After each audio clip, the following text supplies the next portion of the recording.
So hello guys, welcome back to my YouTube channel. आज हम लेके आए हैं ध्रुव राठी वर्सेज एल्विस यादव की वीडियो।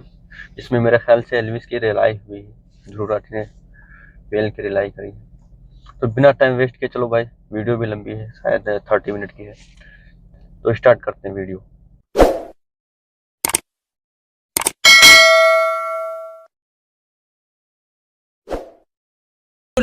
कहाँ है काउंटर? कहाँ है? जवाब कहाँ है? काएं करना बंद कर दे कौवे की तरह। ये रहा जवाब।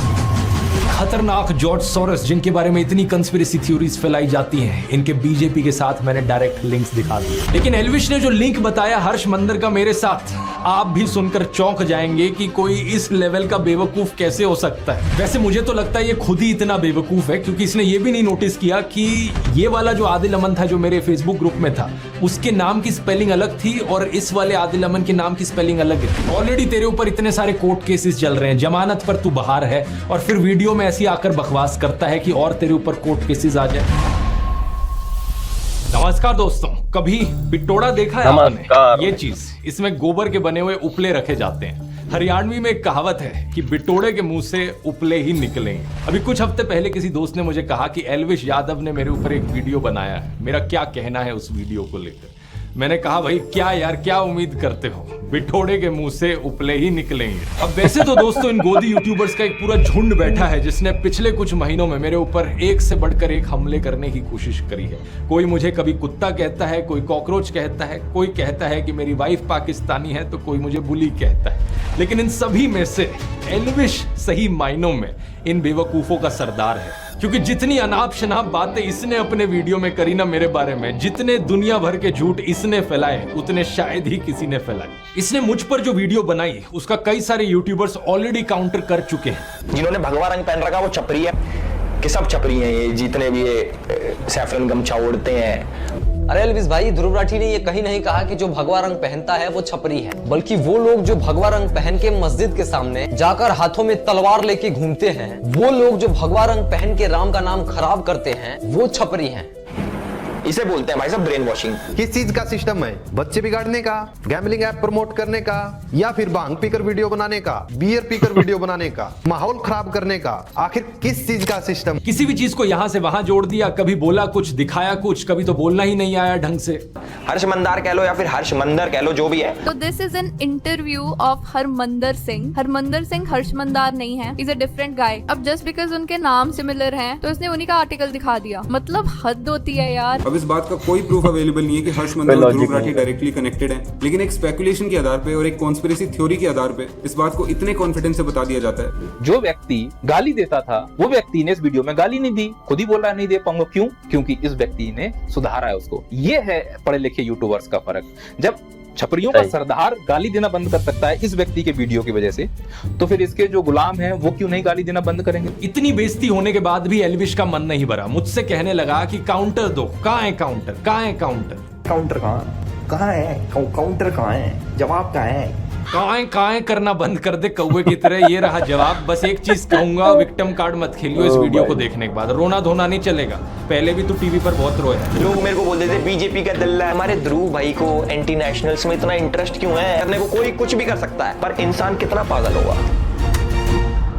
बीजेपी की एक बड़ी पॉपुलर स्ट्रैटेजी है, आपने भी नोटिस किया होगा दोस्तों, कि जो भी इंसान बीजेपी की आलोचना करता है, ये बीजेपी वाले उसे एंटी नेशनल घोषित करते फिरते हैं।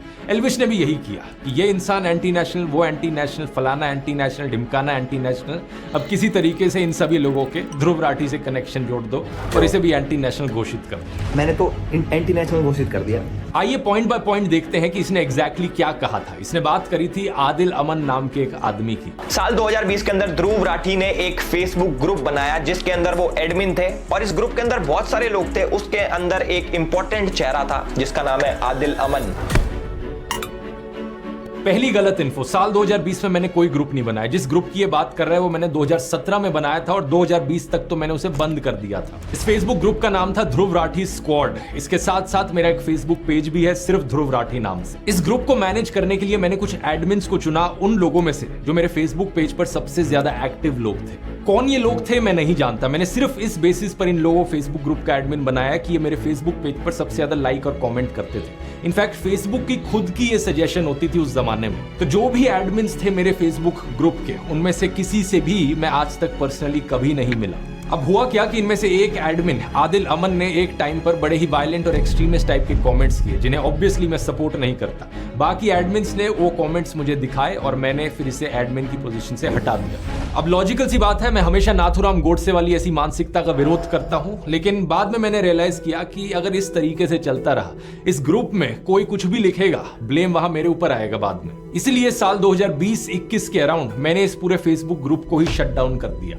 अब 4 सालों बाद हमारी कहानी में एंट्री होती है इस बेवकूफ की, जो इस घटना को लेकर एक स्कैंडल बनाने की कोशिश करता है। ये अपनी इमेजिनरी कहानियां बनाता है कि आदिल और मैं तो जिगरी दोस्त हैं। अगर ध्रुव भाई ये वीडियो देख रहे हैं तो भाई के चेहरे पे मुस्कुराहट आ गई होगी, क्योंकि पुराने साथी हैं, आम आदमी पार्टी में साथ में काम करते थे। जब प्रधानमंत्री मोदी सड़क छाप मवालियों को ट्विटर पर फॉलो करते हुए दिखते हैं, तब तो ये गोदी इन्फ्लुएंसर सारा लॉजिक लगा देते हैं कि इसमें हमारे प्रधानमंत्री जी की क्या गलती।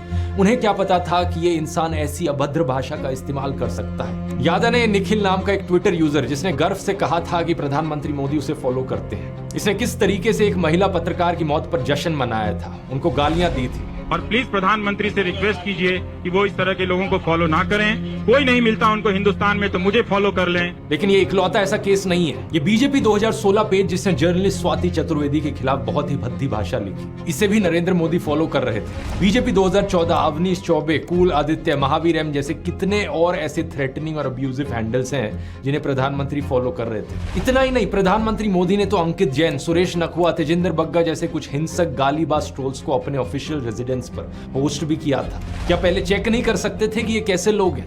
ऑनलाइन से अब ऑफलाइन पर आ जाए तो आसाराम बलात्कार के लिए कॉन्विक्ट हुआ, यहाँ नरेंद्र मोदी उसे माला पहनाते हुए और उसके पैर छूते हुए दिख रहे हैं। सही है। जीवन में जब कोई नहीं जानता था, उस समय से बापू के आशीर्वाद मुझे मिलते रहे हैं। इस ट्वीट और इस फेसबुक पोस्ट में प्रधानमंत्री मोदी गुरमीत राम रहीम की प्रशंसा करते हुए दिख रहे हैं। वही गुरमीत राम रहीम जिसे मर्डर और रेप जैसे केसेस में दोषी पाया गया है। इस फोटो में हरियाणा के पूर्व मुख्यमंत्री गुरमीत राम रहीम के साथ बैठे हुए दिख रहे हैं। 2017 के इस न्यूज आर्टिकल को देखिए। मध्य प्रदेश की एंटी टेररिस्ट स्क्वाड ने भोपाल, ग्वालियर, जबलपुर और सतना में 11 लोगों को गिरफ्तार किया। इन पर आरोप था कि ये पाकिस्तान की ISI के लिए जासूसी कर रहे थे। अब आज तक की ये हेडलाइन देखिए। ये जो गले में बीजेपी का पट्टा डाले हुए और टी-शर्ट पर मोदी लिखवाए हुए दिख रहा है, ये है ध्रुव सक्सेना। यहाँ इसकी फोटो देखिए मध्य प्रदेश के पूर्व मुख्यमंत्री शिवराज सिंह चौहान के साथ। कि भारतीय जनता पार्टी विश्व की पहली राजनीतिक पार्टी जिसके ऊपर एक ठप्पा लग चुका है कि यह एक ISI सर्टिफाइड पार्टी बन चुकी है। कम से कम 3 शख्स इन 11 में से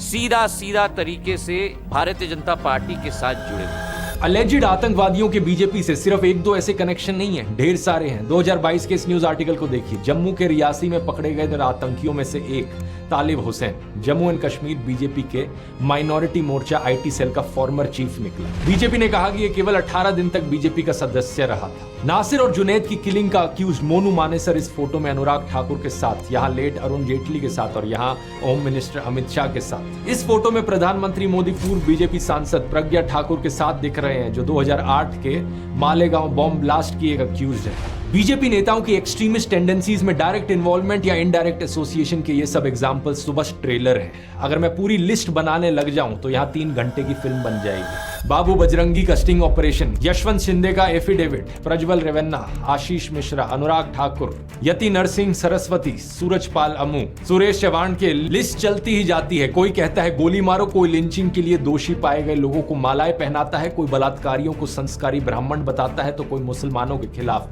जेनोसाइड की बात करता है। क्या एल्विश में हिम्मत है इन सब केसेस पर बोलने की? एल्विश, मुझे पक्का पता है तू इस वीडियो को देख रहा होगा। सीधा तुझसे बोलना चाहूंगा, अगर तुझ में 1% भी हिम्मत है तो बीजेपी से काउंटर मांग कर दिखा दे। कहां है काउंटर, कहां है काउंटर? ये जो काएं करे जा रहा था ना मेरे साथ, बीजेपी के साथ करके दिखा। नहीं कर पाएगा, क्योंकि मुझे पता है तेरे जैसे सत्ता के चाटुकार पूरी जिंदगी ऐसी हिम्मत नहीं जुटा पाएंगे। मेरे खिलाफ बोलना आसान है क्योंकि पता है सरकार पीछे से कुछ कहेगी नहीं और बड़े यूट्यूबर को टारगेट करके व्यूज मिलेंगे, कंट्रोवर्सी होगी, पब्लिसिटी मिलेगी। पता है तुझ जैसे गोदी यूट्यूबर्स की सबसे बड़ी प्रॉब्लम क्या है? तुझ जैसे लोगों को लगता है कि कंट्रोवर्सी क्रिएट करके व्यूज आएंगे और इसी तरीके से फॉलोअर्स बटोरे जा सकते हैं, इसी तरीके से यूट्यूब पर करियर बनाया जा सकता है। लेकिन तेरे जैसे एक और यूट्यूबर को मैंने पहले भी कहा था कि कंट्रोवर्सी करके एक सस्टेनेबल यूट्यूब करियर बनाना पॉसिबल नहीं है। एक लिमिट तक ही लोग इस ड्रामे को बर्दाश्त करेंगे, उसके बाद लोगों को भी पता लग जाएगा तू ये ड्रामा जो करता है, कंट्रोवर्सी जो करता है, सिर्फ व्यूज के लिए करता है, पैसे के लिए करता है। असलियत में यूट्यूब पर अगर एक लॉन्ग टर्म करियर बनाना है तो उसके लिए ऑडियंस को कुछ जेन्युइन वैल्यू देनी पड़ेगी। ये चीज मैंने अपने यूट्यूब ब्लूप्रिंट कोर्स में सिखाई है। अगर तुझे नहीं समझ में आती तो जाकर कोर्स ले ले, तेरे लिए एक स्पेशल डिस्काउंट भी दे देता हूँ। कूपन कोड यूज कर elvish40 40% ऑफ मिलेगा। इस 7.5 घंटे के कोर्स में मैंने सब कुछ सिखाया है कि फिल्मिंग कैसे करनी है, एडिटिंग कैसे करनी है, मोनेटाइजेशन कैसे करी जाती है, इस करियर से पैसे कैसे कमाए जा सकते हैं बिना गैम्बलिंग और बेटिंग की एप्स को प्रमोट करें। ये भी तेरे लिए सीखना बहुत जरूरी है, क्योंकि जो अभी तेरा बिजनेस मॉडल है ना कि कंट्रोवर्सी करके व्यूज इकट्ठे करो और फिर इन गैम्बलिंग एप्स को प्रमोट करो, ये देश के यूथ का फ्यूचर बर्बाद कर रहा है। इस कोर्स में मैंने ढेर सारे और तरीके बताए हैं पैसे कमाने के, और सबसे इंपॉर्टेंट चीज सेकंड चैप्टर में बात करी है अपनी नीश कैसे चुननी है, अपनी स्किल्स और अपने पैशन के बल पर एक यूनिक यूट्यूब चैनल कैसे बनाना है। अब दोस्तों वैसे मुझे पता नहीं एल्विश यादव में कितनी स्किल्स हैं, तो इसका तो छोड़ो, लेकिन अगर आपको इंटरेस्ट है तो आप जरूर elvish40 कूपन कोड यूज कर सकते हो जाकर। जितने भी लोगों ने कोर्स लिया है उन्हें ये बेहद यूजफुल लगा है, और पिछले 10 सालों में यूट्यूब के करियर में मैंने जो भी कुछ सीखा है वो मैंने आपको इसमें सिखाया है। इस QR कोड को स्कैन कर सकते हैं या लिंक नीचे डिस्क्रिप्शन में भी मिल जाएगा। टॉपिक पर वापस आए तो आगे बंदा बात करता है जॉर्ज सोरस की। तो हर्ष मंदार है वो जॉर्ज सोरस के साथ काम करता है, जिसने 8,000 करोड़ की फंडिंग दे रखी है मोदी जैसे राष्ट्रवादी पीएम को हटाने के लिए और सरकार गिराने के लिए। ये जॉर्ज सोरस वाला प्रोपेगेंडा आपने जरूर व्हाट्सएप यूनिवर्सिटी पर कभी ना कभी देखा होगा। इसमें illuminati, new world order, Pakistan, China, America, वामपंथी, JNU, toolkit gang, Khan market gang, Congress वगैरह इन सब की साथ में बात करी जाती है। एक बिल्कुल खिचड़ी बना दी जाती है इन सब बड़े बड़े वर्ड्स की, और ये खिचड़ी मोदी भक्तों को खिलाई जाती है गुड मॉर्निंग मैसेज के साथ व्हाट्सएप पर। एल्विश अपने वीडियो में बार बार कहता है कि गूगल कर लो, गूगल कर लो, तो आइए गूगल करके देखते हैं कि कौन है ये जॉर्ज सोरस। जॉर्ज सोरस एक हंगेरियन अमेरिकन बिलियनियर है, और वे एक investor, hedge fund manager, short seller और फिलैंथ्रोपिस्ट है। बहुत सारे बड़े बड़े शब्द हैं, मैं जानता हूं एल्विश को हजम नहीं हुए होंगे, तो उसने सीधा व्हाट्सएप खोला और देखा कि व्हाट्सएप पर जो लिखा है वो बता देता हूं। 1992 में इन्होंने अपनी शॉर्ट सेलिंग से बैंक ऑफ इंग्लैंड को हिला दिया था, $1 बिलियन का प्रॉफिट कमाया था। 1997 में इन्होंने थाईलैंड और मलेशिया की करेंसीज को शॉर्ट कर दिया था, जिसकी वजह से एक फाइनेंशियल क्राइसिस देखने को मिली थी। उसी साल इन्होंने दी अटलांटिक में एक आर्टिकल लिखा था जिसमें इन्होंने कहा कि वैसे तो मैंने फाइनेंशियल मार्केट्स में छप्पर फाड़ कमाई की है, लेकिन अब मुझे लगता है कि लेसे फेयर कैपिटलिज्म, यानी जहां कोई रेगुलेशंस ना हो, ऐसा कैपिटलिज्म एक खतरा है ओपन सोसाइटी के लिए। ओपन सोसाइटी का मतलब है एक ऐसी दुनिया जहां डेमोक्रेटिक गवर्नेंस हो, फ्रीडम ऑफ एक्सप्रेशन हो और इंडिविजुअल राइट्स के लिए रिस्पेक्ट की जाए। ऐसी सोसाइटी बनाने के लिए इन्होंने दुनिया के 100 देशों में अपनी ओपन सोसाइटी फाउंडेशन बनाई। इस ओपन सोसाइटी फाउंडेशन ने इंडिया में अपने कदम रखे साल 1999 में, जब अटल बिहारी वाजपेयी हमारे देश के प्रधानमंत्री थे। इनिशियली ये इंडियन इंस्टीट्यूशंस में स्टडी और रिसर्च के लिए स्टूडेंट्स को फेलोशिप्स और स्कॉलरशिप्स देते थे। ये सिर्फ साल 2014 में ही था कि इन्होंने अपना India specific grant making program शुरू किया। इसके तहत इन्होंने अलग अलग सेक्टर्स में काम करने वाली लोकल ऑर्गेनाइजेशंस को सपोर्ट किया, जैसे कि साइको सोशल डिसेबिलिटीज वाले लोगों के लिए community living, public services, rights को स्ट्रेंथन करना, justice system reforms, medicine access. इनके सोशल इंपैक्ट इन्वेस्टमेंट्स ने 2 वेंचर्स को फंड किया है, नियो ग्रोथ और कैपिटल फ्लोट। इन दोनों वेंचर्स ने इंडिया के 40,000 से ज्यादा छोटे बिजनेसेस को $300 मिलियन की अफोर्डेबल फाइनेंसिंग दी है। जैसे कि 2017 का ये न्यूज आर्टिकल देखिए, कैपिटल फ्लोट फाइनेंशियल ईयर 2018 में 5,000 करोड़ के लोन्स डिसबर्स करेगी स्मॉल और माइक्रो बिजनेसेस को। 2022 में कैपिटल फ्लोट का नाम हो गया एक्सियो।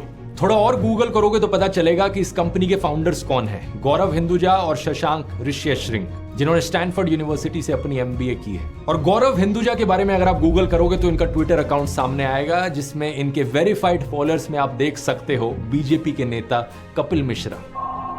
फिर शशांक का नाम गूगल करो, शशांक की शादी के बारे में ये न्यूज आर्टिकल सामने आएगा। देखिए यहाँ कौन गेस्ट आए थे इस शादी को अटेंड करने। मुकेश अंबानी की मदर कोकिलाबेन अंबानी, बीजेपी नेता लाल कृष्ण आडवाणी और बीजेपी नेता देवेंद्र फडणवीस।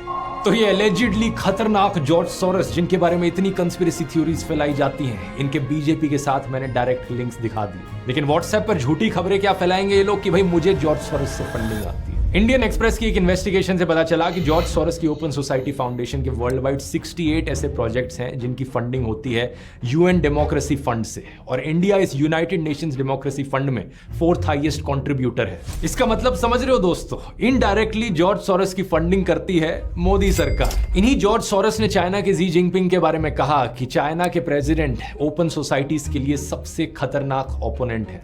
इन्होंने इंटरनेशनल कम्युनिटी को यह कहा है कि चाइना की हाईटेक कंपनीज पर क्रैक डाउन किया जाए। इन्होंने चाइना के बेल्ट एंड रोड इनिशिएटिव की भी सख्त आलोचना की थी। इतना ही नहीं, 2017 में पाकिस्तान ने ओपन सोसाइटी फाउंडेशन की पाकिस्तान ब्रांच को बंद करने का आदेश दिया था। तो जिस जॉर्ज सोरोस को ये लोग विलन बनाने की कोशिश करते हैं, वो तो ओपनली चाइना और पाकिस्तान के खिलाफ बोलते हैं। इतना ही नहीं, इन्होंने अमेरिका में रेसिज्म को खत्म करने के लिए भी एफर्ट्स किए हैं। इन्होंने इनकम इनइक्वालिटी के खिलाफ भी आवाज उठाई है। कुछ और अमीर लोगों के साथ मिलकर इन्होंने अमेरिकन गवर्नमेंट को एक लेटर भी लिखा था जिसमें कहा कि मिडिल क्लास और गरीब लोगों की बजाय अमीरों से टैक्स वसूला जाए। इन्होंने कहा कि हमारे जैसे अमीर लोग जिनके पास $50 मिलियन से भी ज्यादा पैसा है, इनके ऊपर 2 से 3% का वेल्थ टैक्स लगाया जाना चाहिए। तो ओवरऑल आप देख सकते हैं कि जॉर्ज सोरोस चाइना के ओपनली खिलाफ बोलते हैं, पाकिस्तान को इनसे तकलीफ है, अमेरिका में रेसिज्म और इनकम इनइक्वालिटी का ये विरोध करते हैं, अनरेगुलेटेड कैपिटलिज्म के खतरों पर ये बात करते हैं। इंडिया में स्टूडेंट्स को फेलोशिप दी है इन्होंने, फार्मर्स को पैसा दिया है इनकी ऑर्गेनाइजेशन ने, 40,000 से ज्यादा स्मॉल बिजनेसेस को इजी लोन्स प्रोवाइड करवाए हैं। फ्रेशवर्क्स जैसी इंडिया की कई स्टार्टअप्स में इनकी इन्वेस्टमेंट है,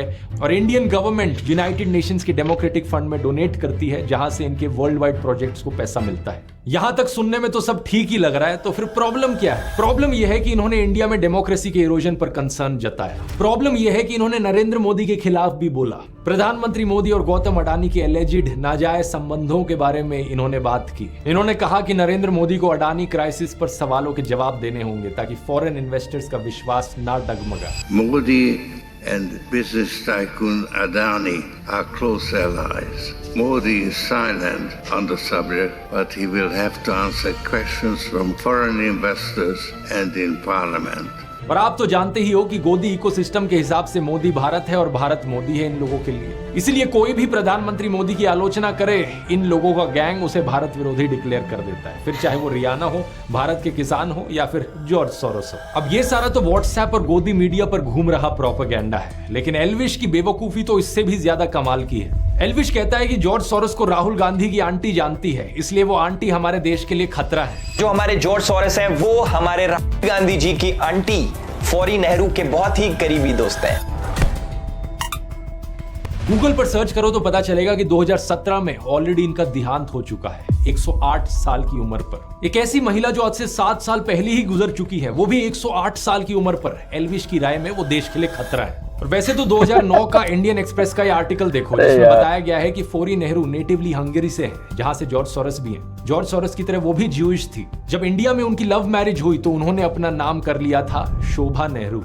इस 2009 के आर्टिकल की हेडिंग है, मिस्टर सोरोस एक पुरानी दोस्त से मिलने गए। लेकिन 14 साल बाद 18 फरवरी 2023 में इसी को 2 गोदी वेबसाइट्स पब्लिश करती हैं और कहती हैं खुलासा खुलासा, जानिए बड़ा खुलासा है। 14 साल पुराने आर्टिकल को दिखाकर ये लोग नया खुलासा कहते हैं। ऐसा ही कुछ किया गया farmer prime minister Manmohan Singh की बेटी अमृत सिंह को लेकर। वैसे तो 2013 का यह आर्टिकल है जहां लिखा है, प्रधानमंत्री की बेटी को मानव अधिकार कानून में जबरदस्त काम करने के लिए सम्मानित किया गया। उनकी रिपोर्ट का नाम था globalising torture, CIA secret torture and extraordinary rendition. यहां उन्होंने 136 लोगों के बारे में बताया जिन्हें टेरर सस्पेक्ट्स बनाकर 54 देशों की जेलों में डिटेन किया गया, टॉर्चर किया गया। और यहां पर यह भी बताया गया है कि वो ओपन सोसाइटी जस्टिस इनिशिएटिव के साथ काम कर रही हैं, जिन्होंने इस रिपोर्ट को पब्लिश भी किया है। लेकिन इसके 7 साल बाद गोदी मीडिया वेबसाइट इसे भी छापकर कहती है, ये देखो नया खुलासा खुलासा खुलासा। लेकिन लेटेस्ट इंफॉर्मेशन अगर पता करने की कोशिश करी होती तो अब ये ओपन सोसाइटी फाउंडेशन में काम कर भी नहीं रही है। अब ये स्टैनफोर्ड यूनिवर्सिटी में लॉ की प्रोफेसर है। इसके बाद एल्विश बात करता है हर्ष मंदर की। हर्ष मंदार कह लो या फिर हर्ष मंदर कह लो, जो भी है। नहीं, पहली बात तो जो भी नहीं होता है, हर्ष मंदर है उनका नाम। कल को तेरे नाम को भी ऐसे करके कोई बोले कि एल्विश कह लो या एल्विश कह लो, जो भी है, ऐसे नहीं होता। दूसरा, आइए गूगल करते हैं कि अब ये कौन है। हर्ष मंदर एक फॉर्मर आईएएस ऑफिसर हैं जो 6 डिस्ट्रिक्ट्स में डिस्ट्रिक्ट हेड रहे हैं, डिविजनल कमिश्नर रहे हैं, मसूरी की Lal Bahadur Shastri IAS training academy में फैकल्टी रहे हैं और 2002 में इन्होंने गुजरात दंगों के विरोध में वॉलंटरी रिटायरमेंट ली थी। इन्होंने 24 किताबें लिखी हैं। इतनी किताबें एल्विश अपने 7 जन्मों में भी नहीं पढ़ पाए। पिछले 10 सालों में Dainik Bhaskar, Hindustan Times, the Hindu, Indian Express, Scroll, Live Mint, NDTV, Business Standard, Article 14 जैसे अखबारों और न्यूज पोर्टल्स के लिए कॉलम भी लिखे हैं। श्याम बेनेगल की फिल्म समर इनकी लिखी हुई 2 कहानियों पर बेस्ड है। इन्होंने बहुत से कॉलेज यूनिवर्सिटीज में लेक्चर लिए हैं, जैसे कि IIM Ahmedabad, NALSA university of law, MIT, Boston, university of California, institute of development studies. 2010 से 2012 तक ये यूपीए सरकार द्वारा बनाए गए नेशनल एडवाइजरी काउंसिल के मेंबर थे। कई इंपॉर्टेंट बिल्स ड्राफ्ट करने में इनका योगदान रहा है, जैसे कि right to information, right to education, food security bill, child labour abolition. इन्होंने लिंचिंग्स के विरोध में कारवाए मोहब्बत कैंपेन चलाया और इन्हें इनके काम के लिए बहुत सारे अवार्ड्स मिले हैं, जैसे कि MA Thomas National Human Rights Award 2002, Christie Harmony Award 2012 या क्वेड मिलेट अवार्ड 2020। लेकिन इस अनपढ़ बेवकूफ एल्विश के अनुसार ये भी एंटी नेशनल है। आप पूछोगे क्यों? क्योंकि इन्होंने जॉर्ज सोरोस की ओपन सोसाइटी फाउंडेशन के साथ काम किया है। वही हर्ष मंदार जो कि जॉर्ज सोरोस के लिए काम करता है। मतलब बिना सर पैर के जो मन में बकवास आए बोल डालो। अब सबसे इंटरेस्टिंग बात है कि इन सबसे मेरा क्या रिलेशन है। आज तक असलियत में दोस्तों मैं हर्ष मंदर से कभी मिला नहीं, ना मेरी उनसे आज तक कभी बात हुई। इनका नाम मैंने पहली बार एल्विश के वीडियो से ही सुना और जो भी ये इन्फॉर्मेशन मैंने आपको निकाल कर दी, इसका वीडियो देखने के बाद गूगल करके रिसर्च करके आपको दिखाई। लेकिन एल्विश ने जो लिंक बताया हर्ष मंदर का मेरे साथ, आप भी सुनकर चौंक जाएंगे कि कोई इस लेवल का बेवकूफ कैसे हो सकता है। एल्विश ने कहा कि मैंने सीए और मणिपुर पर जो वीडियो बनाया वो मैंने हर्ष मंदर के ट्वीट देखकर बनाया। 4 अगस्त 2023 को हर्ष मंदार ट्वीट करते हैं मणिपुर दंगों के ऊपर और ठीक 2 दिन बाद हमारे ध्रुव भाई की वीडियो आ जाती है।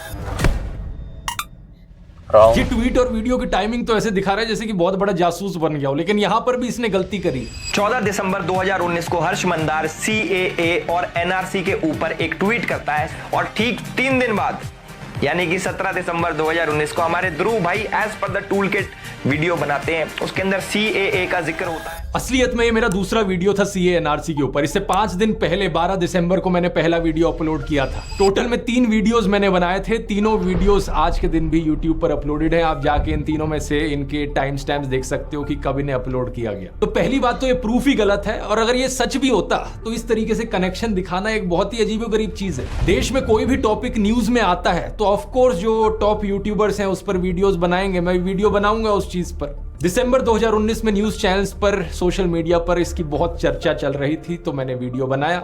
मेरे साथ साथ लाखों लोगों ने इस पर ट्वीट किए, फेसबुक पर पोस्ट किए। सेम चीज मणिपुर के लिए भी कही जा सकती है। जब मणिपुर का इशू चल रहा था तो मैंने उस पर वीडियो बनाया। अब लाखों लोगों के ट्वीट्स में से किसी एक इंसान को पकड़ लेना और कहना कि देखो इस इंसान के ट्वीट के बाद मैंने अपना वीडियो बनाया, भाई क्या लॉजिक है यार ये। और मणिपुर पर वो वीडियो बनाने का ख्याल मुझे इसलिए आया क्योंकि मणिपुर की ट्रैजिक क्लैशेस में उन 2 औरतों के वीडियो ने हर एक इंसान की आत्मा को झकझोर दिया था। हर एक इंसान जिसकी जमीन मरी नहीं हुई थी, जिसकी आत्मा बिकी नहीं हुई थी, उसने इस टॉपिक की बात करी है। लेकिन एल्विश जैसे सत्ता के चाटुकार का मुंह बिल्कुल बंद था मणिपुर जैसे इशू पर, और फिर कहता है कि मैं तो बड़ा नेशनलिस्ट हूं। हम तो भैया देश प्रेमी है खूब। अब हमें कुछ भी कह लो देश प्रेम हमारे अंदर भरा है। यहाँ पूरे शरीर में देश प्रेम भरा है। कुछ शर्म आती है तुझे या नहीं? रिसेंटली तुझसे नीट एग्जाम के बारे में पूछा गया तो तेरे मुंह में छाले पड़ गए, दांत दिखाकर हंसने लगा।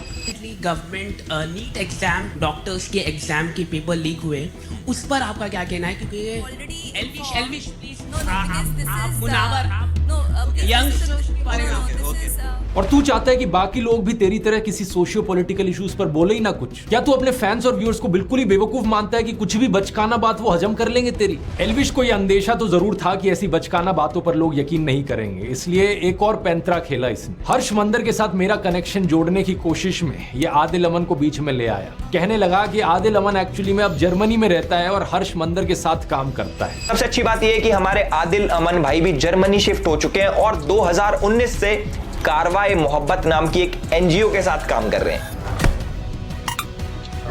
इसके लिए इसने एक फेसबुक प्रोफाइल दिखाई पीछे प्रूफ के तौर पर। और जानते हो क्या दोस्तों, ये किसी और आदिल अमन की फेसबुक प्रोफाइल थी। लिटरली यहाँ पर दो अलग अलग इंसानों की बात करी जा रही थी। या तो ये खुद इतना बेवकूफ है कि इसने चेक भी नहीं किया कि यहाँ पर किसका फेसबुक प्रोफाइल दिखा रहा है, या फिर ये सही मायनों में अपने व्यूअर्स को बेवकूफ समझता है। वैसे मुझे तो लगता है ये खुद ही इतना बेवकूफ है, क्योंकि इसने ये भी नहीं नोटिस किया कि ये वाला जो आदिल अमन था जो मेरे फेसबुक ग्रुप में था, उसके नाम की स्पेलिंग अलग थी और इस वाले आदिल अमन के नाम की स्पेलिंग अलग है। ये नहीं सोचा इसने कि सेम इंसान कैसे हो सकते हैं। ये जो दूसरा वाला आदिल अमन है, इसकी ये फेसबुक पोस्ट देखिए। 1 जून 2024 की शाम को मुझे दोस्तों ने बताया कि मेरा नाम एक फेसबुक प्रोफाइल एल्विश यादव नाम के यूट्यूबर द्वारा मिसयूज किया जा रहा है। एल्विश जो अभी जमानत से बाहर है, उसके यूट्यूब पर 15 मिलियन सब्सक्राइबर्स है और इंस्टाग्राम पर 16 मिलियन फॉलोअर्स। मैं एक रिसर्चर हूं और यूनिवर्सिटी ऑफ ग्योटिंगन में मास्टर्स कर रहा हूं। मेरा किसी भी राजनीतिक पार्टी या उनके स्टूडेंट विंग से कोई भी एफिलिएशन नहीं है, जैसा कि एल्विश ने अपने वीडियो में दावा किया। वीडियो से ही ये क्लियर है कि एल्विश ने जिस कमेंट की बात की है वो मैंने नहीं किया, और मेरी फेसबुक प्रोफाइल का इस्तेमाल किया गया मेरे फॉर्मर एम्प्लॉयर हर्ष मंदर और ध्रुव राठी के बीच लिंक दिखाने के लिए। इस जानबूझकर की गई डिफेमेशन, मिस रिप्रेजेंटेशन की वजह से एल्विश के फॉलोअर्स ने गालियों वाले मैसेजेस मेरे फेसबुक इनबॉक्स में भर दिए हैं। मुझे और मेरे परिवार को चोट पहुंचाने की धमकियां दी हैं। ट्विटर पर भी मैंने देखा कि इस मिस इन्फॉर्मेशन की वजह से मेरी गिरफ्तारी की डिमांड करने लगे हैं लोग। अबे बेवकूफ एल्विश, तेरी वजह से कोई निर्दोष आदमी को वहां गालियां मिल रही हैं। शर्म आती है कि नहीं तुझे? आगे देखिए क्या लिखा है। मेरे वकील ने 3 जून को एल्विश यादव को एक लीगल नोटिस भेजा, ये बताते हुए कि जो कमेंट उसने मुझे एट्रीब्यूट किए हैं वो कमेंट मैंने किए ही नहीं, और ना ही मैंने किसी प्रोटेस्ट को ऑर्गेनाइज किया है। हमने उसे 3 दिन दिए थे वीडियो हटाने के लिए और एक क्लैरिफिकेशन इशू करने के लिए। 3 दिन बीत चुके हैं और अब मैं एल्विश यादव के खिलाफ एक लीगल केस करूंगा। ये ठीक नहीं हो रहा सर, आप गलत कर रहे हैं सर। मेरी रेपुटेशन को नुकसान पहुंचाने के लिए और मेरे परिवार की सेफ्टी को थ्रेटन करने के लिए। इसलिए मैंने वीडियो के शुरू में ही कहा था, रोना मत एल्विश, जो तू बकवास करता है उसका एक्चुअली में किसी की लाइफ पर असर पड़ता है। ऑलरेडी तेरे ऊपर इतने सारे कोर्ट केसेस चल रहे हैं, जमानत पर तू बाहर है, और फिर वीडियो में ऐसी आकर बकवास करता है कि और तेरे ऊपर कोर्ट केसेस आ जाए। एल्विश ने अपने वीडियो में कहा कि कोई भी आर्टिकल फार्टिकल दिखाकर किसी को भी कुछ भी साबित किया जा सकता है। मान लो कैमरामैन है, मुझे इसको गलत साबित करना है, मैं भाई कर दूंगा कैसे न कैसे करके, आर्टिकल पार्टिकल दिखा के। और यही चीज एग्जैक्टली एल्विश ने अपने वीडियो में करी। मैं पूछना चाहूंगा, जरा अपनी ऑडियंस को बता दे, ये सब जो तूने किया सिर्फ व्यूज और पैसे के लिए किया या फिर ऊपर से कोई पे भी कर रहा था तुझे? हर्ष मंदर की बात करते हुए इसने एक आर्टिकल दिखाया, एक लाइन को अंडरलाइन कर दिया कि मेरे माता पिता तांजानिया में ब्रिटिश पुलिस के लिए काम करते थे। अब इस आर्टिकल को देखो, यहां तो मंदर की बजाय सिंह लिखा है। इस आर्टिकल की ये लाइन को मैंने गूगल पर सर्च किया डबल कोट्स के साथ, तो ये वाला आर्टिकल सामने आया। ये एक इंटरव्यू था कैप्टन हरमंदर सिंह के साथ, जो कि एक बहादुर ऑफिसर थे। इनका जन्म साल 1926 तांजानिया में हुआ था, और जब वो सिर्फ 33 साल के थे, यानी कि 1959 में चाइना ने तिब्बत पर अटैक कर दिया था। उस समय कैप्टन हरमंदर सिंह ने दलाई लामा को बचाकर भारत लाने में एक अहम भूमिका निभाई थी। पद्म अवार्ड्स की सरकारी वेबसाइट पर हम देख सकते हैं कि इन्हें 1960 में पद्मश्री से सम्मानित किया गया। अबे एल्विश, और कुछ नहीं तो कम से कम ऐसे बहादुर ऑफिसर का तो सम्मान कर लेता। माना कि तू अनपढ़ टाइप का है, लेकिन क्या इतना भी पढ़ना नहीं आता कि हर्ष मंदर और हरमंदर सिंह में डिफरेंशिएट कर सके? और वैसे मैं आपको बता दूं दोस्तों, हर्ष मंदर ही कैप्टन हरमंदर सिंह के बेटे हैं। यहां पर अगर हर्ष मंदर भी चाहे तो वो भी सीधा सीधा एल्विश के ऊपर डिफेमेशन का केस कर सकते हैं। ये क्या हो गया? ये क्या सुन रहा हूं मैं? इतना ही नहीं, former prime minister Manmohan Singh ji की बेटी अमृत सिंह के खिलाफ जो तूने झूठ फैलाया है, वो भी केस कर सकती हैं तेरे ऊपर। और तो और मैं भी केस कर सकता हूं तेरे ऊपर। मेरा मुंह निकल गई, मेरी जबान टूट गई यार। क्या कर रहा है? डिफेमेशन का मेरे लॉयर ने कहा कि जो भी तूने बकवास करी है इस वीडियो में, वो सीधे तौर पर क्रिमिनल डिफेमेशन का केस बनता है। अगर ये सारे और केसेस कल को तेरे ऊपर हो गए तो फिर विक्टिम कार्ड मत खेलियो। मैंने पहले ही वार्न किया था इस वीडियो में। जितने फालतू के फर्जी लिंक्स एल्विश ने मेरे बनाने की कोशिश करी और लोगों के साथ, उससे सीधा कनेक्शन मैं इसका बना सकता हूँ। एल्विश ने अपने एक वीडियो में अखिलेश यादव को सपोर्ट दिखाया था। वैसे हम तो भाई अखिलेश के सपोर्टर है भाई, यादव बिरादरी जिंदाबाद कर रखी है हमने पूरे यूपी में। तो भाई बताओ कि क्यों ना करें हम अखिलेश को सपोर्ट। अखिलेश यादव के अलायंस पार्टनर कौन है? राहुल गांधी। तो अगर ये राहुल गांधी को देशद्रोही ठहरा रहा था वहां पर अपने वीडियो में, तो ये खुद भी देशद्रोही हुआ। और दूसरी तरफ बीजेपी से भी तेरे इतने ही लिंक्स हैं, इतने सारे पॉलिटिशियंस के साथ जाकर तूने फोटो खिंचाई है, शो ऑफ किया है, अपना सपोर्ट जताने की कोशिश करी है। तो चाहे इस तरफ से हो चाहे उस तरफ से, तेरे भी फालतू के कैसे कनेक्शंस बनाए जा सकते हैं और तुझे भी एंटी नेशनल घोषित किया जा सकता है। मैंने तो एंटी नेशनल घोषित कर दिया। अब देखो एनआईए ने पकड़ लिया। एल्विश तेरे जितने भी झूठ पकड़े हैं मैंने अभी तक सिर्फ 5-6 मिनट के वीडियो के सेक्शन में पकड़े हैं, अभी तो और झूठ पकड़ने बाकी है। पकड़ लिया। तूने और बहुत सारे आरोप लगाए थे मेरे ऊपर कि कैसे मैंने अपने व्हाट्सएप चैनल पर झूठी जानकारी फैलाई, टेलीग्राम पर पोर्नोग्राफिक कंटेंट शेयर किया, क्या क्या बकवास तू इमेजिन करता है। कभी तूने कहा कि मैं कोई फर्जी कॉइन प्रमोट करता हूं, कभी तूने कहा कि मेरा आम आदमी पार्टी के साथ लिंक है। जो तूने गंदगी फैलाई है इसको साफ करने में एक और वीडियो लगेगा। आगे के एक वीडियो में दोस्तों बाकी सारे आरोपों को भी डिटेल में समझेंगे और एल्विश यादव की असली पर्सनैलिटी को भी पकड़ेंगे। इतने एल्विश थोड़ा इंट्रोस्पेक्ट कर, अंकल आंटी से जाकर बात कर, उन्हें ये वीडियो दिखा, उन्हें भी बता कि कितने और कोर्ट केसेस अब तेरे ऊपर किए जा सकते हैं। और हाँ, विक्टिम कार्ड मत खेलना, मुझे नहीं चाहिए कि तू दोबारा से जाकर किसी न्यूज चैनल पर रोना धोना कर। अगर आपको दोस्तों इंटरेस्ट है यूट्यूब को पार्ट टाइम जॉब या फुल टाइम करियर बनाने में तो यूट्यूब ब्लूप्रिंट का लिंक नीचे डिस्क्रिप्शन में मिल जाएगा या फिर आप इस QR कोड को स्कैन कर सकते हैं। कूपन कोड है ELVISH40। तब तक के लिए मैं बताना चाहूंगा ऐसी वीडियो मैंने पहले भी बनाई थी एल्विश के ऊपर, यहाँ क्लिक करके वो देख सकते हो अगर देखना चाहो कि किस तरीके से ऐसे यूट्यूबर्स गंदगी फैलाते हैं समाज में। बहुत बहुत धन्यवाद। ओ भाई क्या ही रेला है भाई, मजा आ गया सच में यार। ध्रुव राठी जो है ना एकदम पूरा फैक्ट के साथ बात करते हैं। ये एल्विश यादव साले पगले कुछ भी उठा के कुछ भी बता दे रहे, कहीं से कुछ भी करे दे रहे। तो गाइस अपने से क्या, अपने तो बस रिएक्शन देना था। और भाई लोग यार मेरे भी सब्सक्राइबर बढ़ाइए, बढ़ नहीं रहे। ओके।